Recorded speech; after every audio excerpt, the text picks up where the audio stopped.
Hi, if you're new here, my name is Sarah and I moved to Scotland 7 years ago. My husband's Scottish. We live in the Highlands. I'm an artist. And what else? I have this big, huge goal of walking or biking around the entire coast of Scotland and islands before I die. In the last 10 months, I've completed about 100 miles. So in this video, I thought it would be fun to share some of the logistics and the behind the scenes planning, what goes into making this journey possible for someone like me who has a full-time job and is not the most physically fit. And because this is a long video, I'm going to include chapter markers in case you just want to skip to certain sections or go back to something in the future. So before I started my coastal journey, as I call it, my husband and I explored a lot of the inland trails, lots of mountains and forests. And I mean, let's be honest, Scotland has so much to offer. And even after 7 years, I feel like I've barely scratched the surface of what I can explore. But I was always very curious about the coast and the ocean in general. It kind of fascinates and terrifies me at the same time. And I think part of that is because I'm originally from Colorado, or I lived there for many years before moving here. And the ocean always seemed like some kind of mystical, magical realm that I didn't know anything about. And I've definitely always been a mountain girl, a forest girl. So when I first moved to Scotland, it was a bit of a shock to my system. It's an island, you know. It's the coast is right there, the ocean is right there, and it's like this whole new world to explore. And over the years, this idea of walking around or traveling around or biking around the coast of Scotland has always been in the back of my mind, but never seemed possible because this is such a huge goal. And it's actually a little daunting to think about. I know this is going to take me many years, which is okay. I'm not in a rush. I live here, so I can tackle it in sections, and there's a lot of responsibility that keeps me tied to one place. So what I do is plan my journey in little stages, and for now I'm still close enough to home where I can like go off and do a big section in one day. Eventually I will need to do like overnights and maybe a week long in one area. The other side of it is that I really want to absorb as much of the beauty and the experience of being in each place and figure out what's special about each area and really get to know the history. It's not just like a sightseeing tour for me. It's a way for me to connect more deeply with my new country. And I mean, Scotland is fascinating and beautiful. And I do my best to capture that with my cameras, my videos, my sketches. I also do a lot of writing because in the future I want to make books about this journey. And I just want to share this journey because I know a lot of people would love to be able to do something like this or want to come to Scotland but maybe can't right now. I know there are a lot of people out there that are interested in seeing it. Like I said, I'm not a pro athlete or even like extremely physically fit. So one of the first hurdles I've discovered is physical training. I started this whole journey in 2022, and I actually started that year with a lot of pain. And before I even said out loud that I want to start this coastal journey, I was struggling physically. In the back of my mind, I'm like, okay, I want to do this thing, but I'm in pain. What am I going to do? I'll just start walking, because how hard can that be? What could possibly go wrong? Just get on the trail and start walking. It's in retrospect, it's like, duh, you have to carry a lot of equipment for this. And that's the part that really, really made a difference. Putting a 15-pound bag on your back and walking 10 miles is much different than just taking a stroll. I have scoliosis, chronic back pain, and I've also been dealing with like weak knees for many years. And over the course of doing the first 50-ish miles, I really started to get worse rather than better. In some ways I was getting better, like physically, my cardio was getting better, some muscles were improving, but my back pain and my knee pain were getting worse. And I also developed hip pain. So at the end of 2022, I started to take that really seriously and I started going to the doctor. Then I went to the osteopath for many weeks. And after a lot of tests and getting adjustments pretty much every week for a while, we came to the conclusion that it comes down to physical training, and particularly strength training, my back and legs and core. At first that seemed weird to me because it's like, I'm in pain. How can I weight train? But it really makes sense because you have to strengthen your muscles to be able to support your skeleton, to support your body, to support all the weight I'm putting on my back. And, the whole body is connected. You can't just pinpoint one thing and then everything else is fine. So I found a trainer and I've been going there for almost 6 months. Yeah, it's just about 6 months. Every single week we do something different. We focus on different areas, and she knows all my issues and she helps me, like she tailors the workouts to me. I mean, it has been night and day improvement for me. Last year, by the end of my first 50-ish miles, I was having trouble walking up and down stairs without pain. Now I can jog up a mountain with a backpack. I mean, that's still hard, but you get the idea. I'm doing so much better because of that. So if you have a big goal like this, even if it's just walking with a backpack around the coast, don't take it lightly, because the older you get, your body does need strength training. It needs that resistance training, and your joints can really suffer if you aren't careful. In Scotland in the winter, a lot of times it is just absolutely frigid and windy and rainy on the coast, which is not conducive to having a nice walk and painting and taking photos. So I spent a lot of the winter just training, getting stronger, working. And over that time, my doctor recommended that when I start getting back on the trail, I should try to use my bike for a while before I really get back into a lot of the walking. I was like, really? Does that make much of a difference? The first day I went out on my bike on the trail, it was unbelievable to me, because that morning I was having back pain and I was like, maybe I shouldn't go. But I thought I'll just try it out and see how it goes. And oh my goodness, I went 15 miles without any pain. I mean, some muscles were tired, but I wasn't in pain like usual. And that changed everything. And since then, I've done another 50 miles, and riding a bike uses totally different muscles, has a different pressure on your joints, and you can actually put bags on the bike so you're holding less on your back. All of that makes sense, right? On sections where there's not a trail on the actual coast and you have to take a road near the coast, being on a bike is much easier. It kind of allows me to bypass those sections. Whereas, walking on a road is not how I envision my adventure on the coast. And when I hired Wolfie in March, he started joining me on the coast, and because of that, he got a bike. So we both have bikes, and we've upgraded to dual suspension mountain bikes, which, oh my gosh, it's luxurious. And rather than talk about them, I'm just going to show you them. People are asking what kind of bike you have. Well, we both have. Yours is a Canyon? This is a Canyon Nerve AM. I reckon from about 2012. It's a medium frame.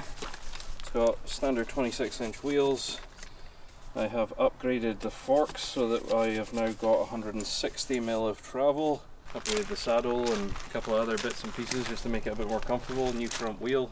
And here we have my bike, which is a Specialized Enduro from 2016, and it has 27-inch wheels. I have around 140 to 150 mil of travel on my RockShox Sector forks. I'm still learning all the terms, so bear with me. So I've added new pedals, new handles. We've replaced my chain, the derailleur, the back cassette, and kind of been slowly making it better and better and more fine-tuned. Or my next project, I've already got part of it in. I've currently got a 2x system on the front, so I'm changing this to a 1x.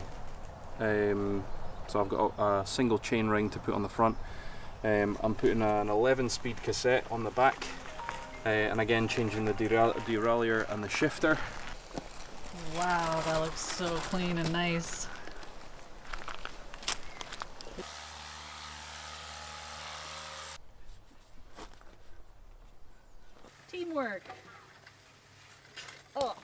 sprayed me in the face. Oh, don't stand right behind me. We bought these used online. So we went on Facebook Marketplace and just found a few local people selling them, went to check them out, and it was pretty easy. Once I was on mine, I loved it. Yeah. For the age of yours and the price of it, it was a bargain, absolute bargain. Even though it's well used, you know, there's a few more scuffs on yours than there is on mine, but yours is really nice. yeah. Okay, let's talk about planning the routes. One of the tricky things about this is that there isn't one trail along the entire coast of Scotland. Although there isn't a single designated trail, there are lots of local footpaths that you find just by showing up at a place and exploring it. But there are also a ton of areas that don't have any trails. And you'll just find really steep cliffs that go straight down into the ocean, or really dense growth of ferns and bramble bushes and gorse bushes and things that are just kind of impassable. So the tricky thing I'm finding is kind of doing a little research ahead of time, but then obviously improvising in the moment. What is it? There's too many things to chase. Go chase them.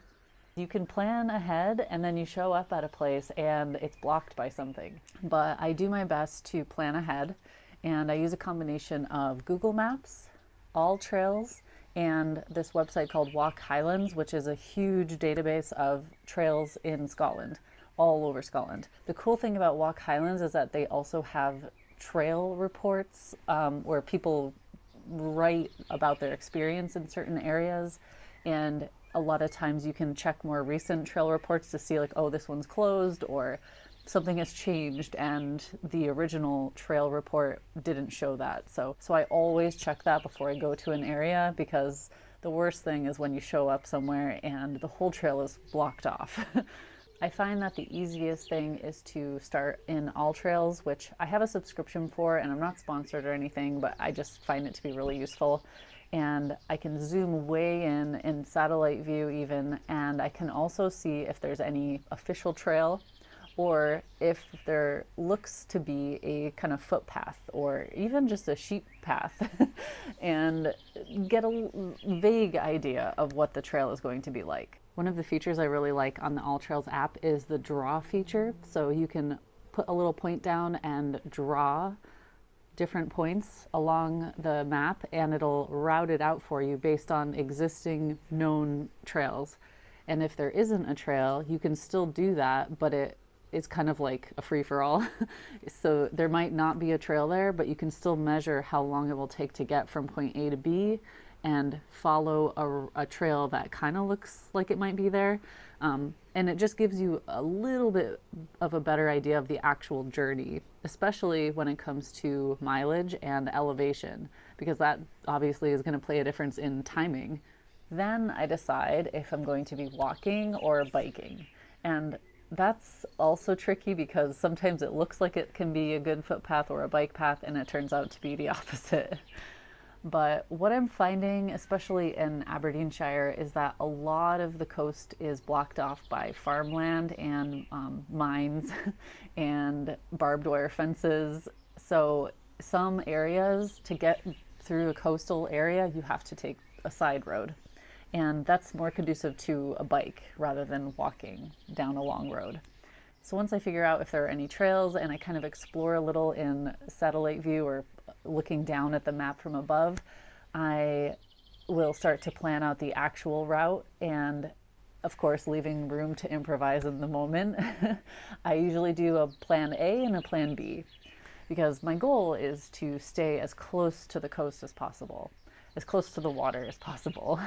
Sometimes I have to come inland a little bit and then go back to the coast. And that's okay, because actually we discover some cool things sometimes when we come inland.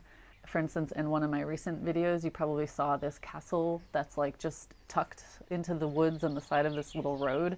And you wouldn't find that if you were just walking right on the edge of the water. So it's like an interesting balance of planning ahead, looking at what's around the area and seeing if we want to make a little detour to it and then go back to the coast. And I don't want to over plan everything and like miss out on beautiful spontaneous moments, but I also don't want to be stuck somewhere or, you know, like have to make miles and miles of detours because I didn't plan ahead enough. I also have lots of physical maps as kind of a backup, and I do a little bit of planning with that, but it is more of just a backup. Like if my phone dies and I'm lost or something, at least I have that I can always turn to. But for the most part, I'm in areas that have signal, so as long as my battery doesn't die, I'm fine to use the apps. Since I'm doing this in stages, like I do mostly day trips, I have to plan my start and my stop point and whether or not I need to drive to and from, or if I'm taking public transportation, which I'll talk about soon, or if I need to do a round trip, like start in one point, ride, and then ride back to that point and drive home. And it's all based on the terrain, the weather, how long the section is, because I kind of have an idea of how much I can handle right now. So for the most part, I try to start and stop in a town, and that's pretty easy to do because we're walking through Aberdeenshire at the moment and there are lots of towns and they're separated by 5 to 10, 15 miles at the most. So it's a pretty doable chunk of miles. When it comes to public transportation, that's a little bit trickier, although I will say, at least in Moray and Aberdeenshire, there's really good public transportation routes. Although some of the smaller towns have a much more limited schedule, so you really have to plan ahead if you're relying on the buses. Public transportation here is in the form of buses, the railway, and you can also get taxis, but that's something you pay a lot for.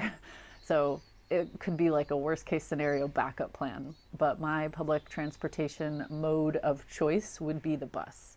Wolfie hates the bus, and I think it's because he grew up in cities, and that's a whole different experience. In my experience out here in the countryside, it's so easy, and it's actually kind of relaxing. It's not obviously super comfortable, and sometimes it does take a lot longer to get somewhere because they stop a lot along the way, but it's really cheap, and it's so far been really reliable. The easiest way I know of to plan the bus journeys are to use the Stagecoach app, which is the website, the company that does it. To plan your journey, you just type in the start and end point, the day, the time. You can even download their timetables so that you can keep that on a physical copy of that with you, just in case you forget and you can't get on the app. But it's also posted on the little bus stops. Wherever you go, you'll see a little timetable posted there. So if you pass one, you can double check that it's actually running when it says it's running. The main downside I find with the buses is that you can't bring your bike on the bus. If you want to use the train, which does not go to every town, but there are quite a few, it's called ScotRail, and they have their own website, their own app that you can use to plan the same way. And you can take your bike on that if there's space. So usually you have to book a ticket ahead and designate whether you have a bike or not, and it'll tell you if there's space for a bike. But like I said, we're still relatively close to home. It's about an hour, hour and a half at the most to our start point. So what we do is we drive to the start point, we do however many miles we're doing, and we go back to the car. It's kind of comforting to me to know that if at any point we were absolutely exhausted or one of us got injured or something, we're never really that far from a town. That's obviously something we'll have to think about ahead of time when we go to more remote areas like the West Coast. Now let's kind of have a change of pace a little and look at some of the equipment that I'm using on the journey. I wanted to talk a little bit about the camera equipment I use, but keep in mind I have been a photographer and videographer long before I was an artist or had a YouTube channel, or like I've been collecting different types of cameras for most of my life. As I mentioned, one of my goals for this journey is to document it in a lot of different ways. So that's photos, videos, sketches and paintings, writing, and because I'm not a super pro videographer, I'm just figuring things out as I go. I have been changing my camera equipment throughout the journey like so much, constantly trying something different each time. I'll show you some of my favorite cameras that I use along the way, but a lot of times I'm just using my phone to film because it has a really high quality camera and it's easy. I also like all these little cameras because they're just super lightweight, and I'm always trying to keep the weight down. I buy a lot of equipment used, and I sell the stuff I don't end up using, so it kind of helps me keep my budget in check. I'll put the names of 2 companies I use to sell and buy used equipment. I like them a lot because they're very reliable and I get decent prices, and I can just try things without worrying too much. This little thing I'm holding is the DJI Osmo Pocket 2, and it's such a portable little lightweight camera. The camera is on a gimbal, so it kind of steadily moves wherever I turn it. So that means on a bumpy trail, a bumpy bike ride, I can get really smooth footage and it just feels like you're gliding along the trail. So it's awesome for documenting this journey. Last year I upgraded my GoPro to the newest one, and it's absolutely wonderful. It gives such high quality video. It's super smooth footage. That was a huge upgrade for me because my old GoPro is like the Hero 4 Silver, like the really, really old one, which it was fine for some things, but I really wanted to upgrade the quality of the video, so super glad I did that. My pride and joy camera is my Fuji X-T4, which I'm filming on right now, and I film most of my talking parts of my videos with this camera, and the lens is the 23mm f2. It's probably my favorite lens because it's super tiny and it just is really high quality. And I also bring my large zoom lens a lot, which is the 50 to 140mm f2.8. I'll just put the names on the screen because I'm probably not remembering that right. It's an amazing camera for getting long shots, things I can't see. But I also bring my really old Panasonic streaming camera. I used to use it for streaming my artwork, and it actually has a super far zoom, 90 times zoom or something like that, so I can get wildlife really far away. Like, I'm dying to see whales or dolphins off the coast because I'll be able to zoom right into them. But mostly right now it's like birds. it's lots of birds that nest on the cliffs. This is probably one of the coolest pieces of equipment I own. This little cutie is the DJI Mavic Mini 3 Pro, I think. It's basically the newest version of the Mavic Mini, and the Mavic Mini is the drone I've been using for many years. So in all of my videos you've seen up until June 2023, any drone scene you've seen was the Mavic Mini, and that thing is very hardy, let's just say. I have crashed it into many trees. It's also gone for a bath, not on purpose, and survived. But I wanted one with sensors and with a much better camera. What I especially love about the drone though is the ability to see things from a totally unique perspective, and for scouting out sections down the trail that I can't quite see yet. So I can send the drone up, see if there's a trail over here, and then decide which way to go. It's actually an incredibly useful tool, and you get the bonus of having amazing footage of places from a perspective you otherwise would never see. Another reason I upgraded my drone is because this controller. In my old controller I had to attach my phone to, and I can't tell you how many times the connection came loose or like completely disconnected, or I forgot the little cable that attaches my phone to the RC controller. This is their new controller, which has a built-in screen, so everything is good to go. It's already connected to the drone. You just turn both of them on and fly. So much smoother process. It also means I don't have to worry about my battery on my phone draining while I'm flying the drone. I also use my phone a lot, and mainly because it's just always in my pocket and it's just easy, and it's a really high quality camera, but I prefer not to use it for filming most of it because it drains my battery a lot. And I do have a tiny little battery backup I bring with me, just like pocket size, but it's for like emergencies. Like, my goal is always to carry the lightest weight kit possible, but get the highest quality video. And it does kind of depend on what I'm doing that day. So if we're riding our bikes, I'll need something that can handle a lot of motion. And if we're going somewhere where I know I'm going to see something really far away, I'll bring my nice big zoom lens to get really high quality footage from far away. Of course, if Wolfie's coming with me, I can carry twice as much as usual, so I'll usually bring more than I need. Which reminds me, let's talk about bags. Let's talk about one of my favorite things when it comes to equipment, which are bags. And I have to admit, I'm a bit of a bag collector. Yeah. I swear to you, every single one of these bags has a very specific use. I would use them for different reasons on different days. Wolfie has banned me from buying any new bags forever and ever.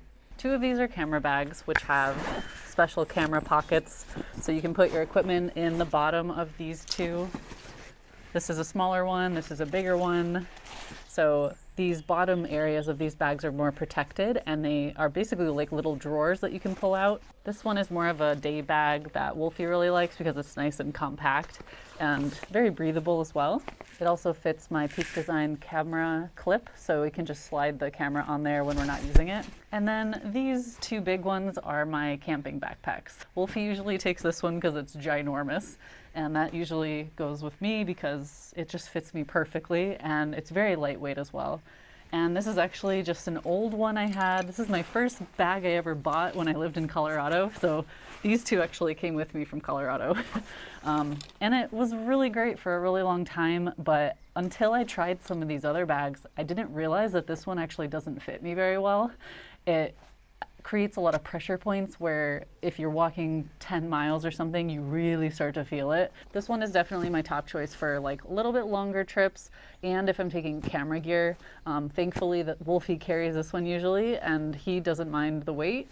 But this one is so lightweight. It's so sturdy, and I've been using it for a couple years now, maybe 3 years, I don't know. And it has stood the test of time in a lot of rough situations. These two are my current favorites because they are so incredibly lightweight. They weigh practically nothing. Tried them out in all different types of weather. I only discovered this type of bag like last year. It's used a lot by ultra marathoners or long distance runners. It's mostly made out of like this super lightweight mesh material, and it has all sorts of like stretchy pockets and things that you can fit so much in this, even though it looks tiny. On top of it being extremely lightweight and minimal, it has the two front water pockets, which I am in love with recently. These are the little soft water bottles that come with it, and they are so lightweight. I love the fact that they're just flexible like this. As soon as I finish all the water in these, I can just roll them up and toss them down in the storage part of my bag, and they're out of the way, and they barely add any extra weight in themselves. So I really like using this when I'm just going out for a few hours. And then this one can hold way more stuff. So you could basically pack this full, or you can roll it down and make it much more compact. But it has the mesh and foam back, so it's super, super comfortable over long distances. It has the belt if you need it, and just tons of storage room. So these two are definitely my new favorites because they're super lightweight and they don't make me hot when I wear them for too long, and I can just fit whatever I need in them. This I bought separately. It's a Hydra pack with a 3-liter capacity. The bladder sits inside the backpack and the tube comes out through strategically placed holes in the bags. Pretty much all modern backpacks have a water spout hole. So this comes out and you can just drink straight from that, and it's just so much easier. Water on the go without stopping to find your water bottle. But when this is full, it adds about 8 pounds of weight to the bag, so it's just something else to keep in mind. Before Wolfie was joining me on the journey, I was using these ones more because I had to carry all the equipment. So like the photo equipment, I wanted to be protected, so I would use something that is made for camera gear. The last thing I want to talk about is finances for the journey. And although right now it's not a big deal because we're still doing mostly day trips and it's just paying for fuel or bus tickets, there are definitely going to be times in the future when I have to pay for campsites or B&Bs. I'm also going to eventually need to buy ferry tickets because part of the journey includes the islands. Train tickets, which are much more expensive. I am also kind of factoring in bike repairs or equipment upgrades or changes. Eventually I'll need new sneakers after 500 miles or something. But in the future, I'll probably do like an update video about all of the logistics and the finances of it for anyone who's interested. Maybe after the first couple thousand miles or something. But these are the websites I look at when I'm planning campsites or B&Bs and stuff like that. So if anyone else is visiting, maybe you want to check those out. So I hope this video was enjoyable, that you found it useful. If you're just going to visit Scotland and want to see something off the beaten track, maybe a lot of these things will help you do that. Now that it's almost summer in Scotland, I'm really looking forward to having longer days out on the trail. Now this video is going to take ages to edit, so I'm going to get started. Thank you so much for watching, everyone, and I'll see you all soon.